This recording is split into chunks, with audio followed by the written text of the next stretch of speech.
जहाँ की राजधानी का प्रतिनिधित्व करती हैं हमारी प्रज्ञा जी। अभी अभी सरिता जी कह रही थी, जाहिर सी बात है कि इच्छा शक्ति की भी कमी हमको दिखाई पड़ रही है।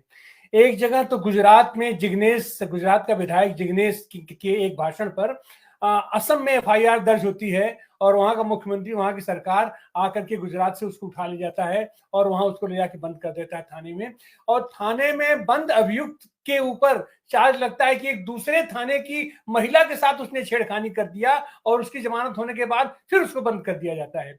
और प्रज्ञा ठाकुर जैसे लोगों के ऊपर और इस तरीके का वक्तव्य जो आदमी देता है और जो आदमी बार बार देता है और उसके ऊपर आज की तारीख तक देश में कोई एक्शन नहीं हो पा रहा है। तो आप तो ये कानूनी विशेषज्ञ भी हैं और आप उसी प्रदेश से आते हैं, तो अरविंद जी, आप जो इस पूरी घटना प्रक्रिया को कैसे देखते हैं? धन्यवाद। देखिए, प्रज्ञा ठाकुर ने जो बात कही कि पहली बार नहीं कही, हमारे सभी वक्ताओं ने इस बात को रेखांकित किया। वो बार बार कहती हैं और उनका एक लंबा इतिहास है, कलंकित इतिहास है। सांप्रदायिक हिंसा न केवल भड़काने का बल्कि सांप्रदायिक हिंसा में व्यक्तिगत रूप से भाग लेने का, आपराधिक गतिविधियों में शामिल रहने का। लेकिन आज वो इस देश की संसद की सदस्य हैं और उन्होंने गांधी को के हत्यारे को महिमा मंडित किया। उसके बाद भी वो संसद में बैठी हुई हैं और एक पार्टी उनको अच्छे खासे, अभी किसी ने बतलाया कि वो किसी सलाहकार समिति में संसद में सदस्य भी हैं। और जिस प्रकार की राजनीति भाजपा करती है और दोमुहापन है, तो अगली बार भी वो मोदी जी उनको माफ भले ही ना कर पाए लेकिन संसद में टिकट देने में वो गुरेज करेंगे, ऐसा मुझे लगता नहीं दोबारा। तो फिर से वो संसद सदस्य बनेंगी। तो ये तो भारतीय जनता पार्टी और संघ परिवार की जो लाइन है और एक इशारा है, उसके आधार पे ये तमाम भाजपा के नेता इस तरह का काम करते हैं और भाषण देते हैं, क्योंकि उनको मालूम है कि कुछ होने वाला नहीं है। आखिर यति नरसिंहानंद ने तो इतना जहरीला भाषण दिया, उसके खिलाफ क्या हुआ? थोड़े दिन जेल में रहे, फिर बाहर हो गए। मुकदमे तो भारत में जानते हैं आप किस किस तरह से चलते हैं, कितने साल चलते हैं और किस प्रकार मुकदमे उठा भी लिए जाते हैं। योगी जी जब मुख्यमंत्री बने तो उन्होंने अपने खिलाफ जितने मुकदमे थे सांप्रदायिक जहर फैलाने के और दंगा करने के, सब उन्होंने उठा लिए। तो इसलिए किसी को कोई भय नहीं है। और भय इसलिए भी नहीं है कि स्वयं प्रधानमंत्री जब टोपी से पहचानो और कपड़ों से पहचानो और गुजरात दंगों के लिए कहा जाता है कि हमने ऐसा सबक सिखा दिया कि दोबारा वो साहस नहीं कर पाए दंगे करने की। तो प्रधानमंत्री, गृह मंत्री और दूसरे जितने भी नेता हैं भाजपा के, अनुराग ठाकुर के बारे में भी आप जानते हैं, अब ये राष्ट्रीय नेता। हम अगर मध्य प्रदेश की बात करें जहां से प्रज्ञा ठाकुर आती हैं, तो ये कल उन्होंने वहां बयान दिया। हमारे यहाँ की जो संस्कृति मंत्री हैं उषा ठाकुर, उन्होंने भी कल भाषण दिया और कहा कि लोग फर्नीचर के लिए लाइसेंस लेते हैं और वो लेते हैं, शस्त्रों के लिए लाइसेंस क्यों नहीं लेते? लोगों को शस्त्रों के लिए लाइसेंस लेना चाहिए और ये लव जिहाद और इस तरह की जो घटनाएं हैं उनको रोकने के लिए शस्त्र का प्रयोग, ये उनका भी बयान है उषा ठाकुर का। और आप जानते हैं ये उषा ठाकुर हैं जो मोटरसाइकिल पे चलती थी जब विधायक थी, अभी तो मंत्री हैं।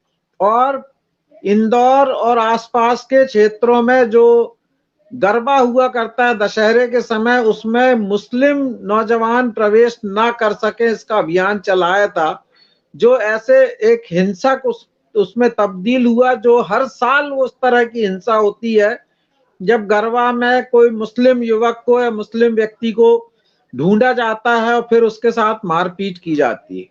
तो उषा ठाकुर की ये कहानी है। हमारे मुख्यमंत्री शिवराज सिंह चौहान ने अभी 15-20 दिन पहले इंदौर में बोला कि हम कठोर कार्रवाई करेंगे, जो दोबारा हमारे प्रदेश में हम श्रद्धा वालकर दूसरी श्रद्धा वालकर नहीं बनने देंगे और धर्मांतरण के खिलाफ और लव जिहाद के खिलाफ हम कठोर कार्रवाई करेंगे। ये हमारे मुख्यमंत्री की बयानबाजी है। हमारे गृह मंत्री तो कुख्यात हैं इस तरह के बयान देने के लिए, और अभी लेटेस्ट उनका एपिसोड है, पठान फिल्म को बैन तक करने की बात उन्होंने कही।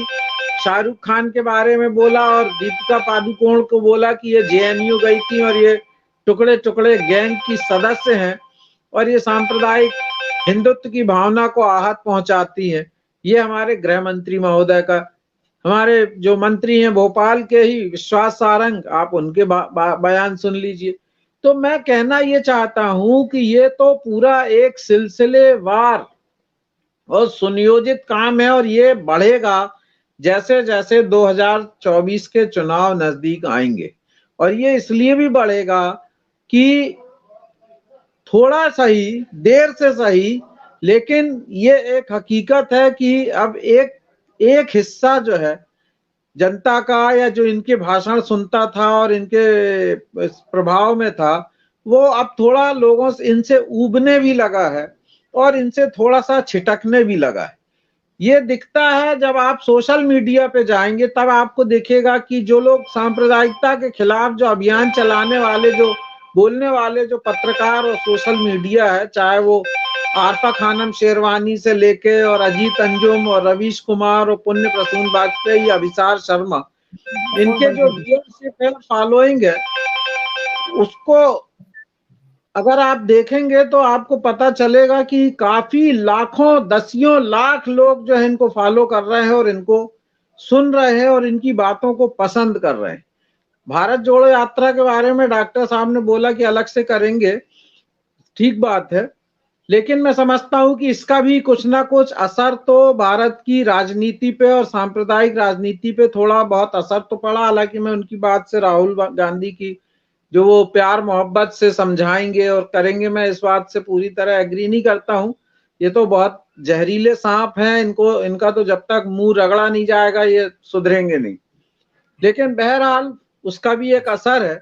तो 2024 में चुनाव जो संभावित हैं, मतलब होने हैं, तो ये नरेंद्र मोदी हो, अमित शाह हो या भाजपा हो, हिमाचल प्रदेश हारने के बाद उनको जो एक अपराजित होने का जो अहम था, या वो उनके अंदर एक विश्वास था, उसको थोड़ा धक्का तो लगा है।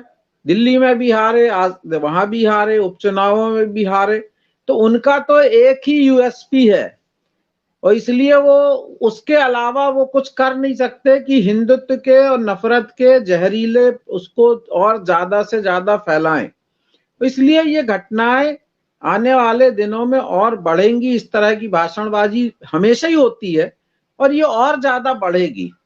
हमारे डॉक्टर साहब ने, पुनियानी जी ने बोला 153 में बहुत स्पष्ट है, अगर 153A के अंतर्गत कार्रवाई की जाए तो मैं समझता हूं कि भारतीय जनता पार्टी की लगभग पूरी लीडरशिप को जेल के अंदर होना चाहिए। अगर 2-4 लोगों को छोड़ दिया जाए तो, जो नहीं बोलते इस तरह की बात, राजनाथ सिंह को या गडकरी को या इस तरह के कुछ लोगों को, बाकी तो पूरी लीडरशिप जो है भाजपा की जेल में ही रहने लायक है, अगर 153 को सही तरीके से अगर इन्वोक किया जाए तो। और आप देखा, आपने जिग्नेश मेवानी का भी बताया, रोज ही आता है कि किसी मुस्लिम व्यक्ति ने, जरा सा भी, इंदौर का एक पुस्तक थी लाइब्रेरी के अंदर जो एक मुस्लिम लेखक की लिखी हुई, वो पुस्तक को लेके विरोध किया गया और उसका नतीजा ये हुआ कि प्रिंसिपल को गिरफ्तार किया गया और उसका जो है वो जो मैनेजर था या डायरेक्टर था वो फरार है, लाइब्रेरियन को गिरफ्तार किया गया। उत्तर प्रदेश का भी कल परसों आया कि वो जो अल्लामा इकबाल की जो एक कविता पढ़ा रहे थे वो हिंदी स्कूल में, उसको लेके उन्होंने किस प्रकार जो FIR कर दी।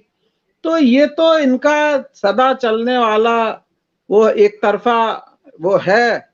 और हर समय, अभी जो एक फिल्म एक्ट्रेस ने आत्महत्या की, उसको लेके भी इसी तरह का उन्होंने कोशिश की है। तो ये तो चलेगा। फिलहाल दो ही मेरे को लगता है कि दुर्भाग्य क्या है, देखिए, बीजेपी के जो फॉलोअर्स हैं या संघ के, वो कहते हैं हम भूखे रह लेंगे, 100 रुपए का पेट्रोल खरीद लेंगे और बेरोजगार रह लेंगे, लेकिन हिंदुत्व को बचाने के लिए पहली बार कोई सरकार है और हमें हिंदुत्व के साथ खड़े रहना। मतलब they are so united and they so sure. लेकिन सांप्रदायिकता के विरोध में बोलने वाले, सोचने वालों की संख्या ज्यादा है, लेकिन वो एकजुट नहीं हो रहे हैं और एकजुट होकर आक्रामक नहीं हो रहे हैं। इसकी असल में बहुत ज्यादा जरूरत है और इसको मेन एजेंडा सबको बनाने की जरूरत है। और दूसरी बात यह है कि अब न्यायपालिका अगर करना चाहे, जैसे नरसिंहानंद के मामले में किया, न्यायपालिका स्यू मोटो अगर थोड़ा सा हिम्मत दिखाए तो स्यू मोटो एक्शन अगर लगातार इन लोगों के खिलाफ लेने लगे और कार्रवाइयां करने लगे तो मैं समझता हूं कि कुछ हद तक इसको कंटेन किया जा सकता है। मगर ये सोचा जाए, हम अगर विशफुल थिंकिंग करें कि ये बोल दिया है तो सरकार की तरफ से कोई इनको चेतावनी मिलेगी या पार्टी की तरफ से मिलेगी या प्रधानमंत्री की तरफ से मिलेगी, तो ऐसा नहीं है। ये तो पूरा एक चेन का, एक कड़ी का हिस्सा है। तो इसलिए मैं समझता हूं कि ये तो इसी तरह चलेगा और हमको इसके खिलाफ लगातार हम एकजुट होकर लड़ें और लोगों के बीच में इसको करें। देखिए कानपुर में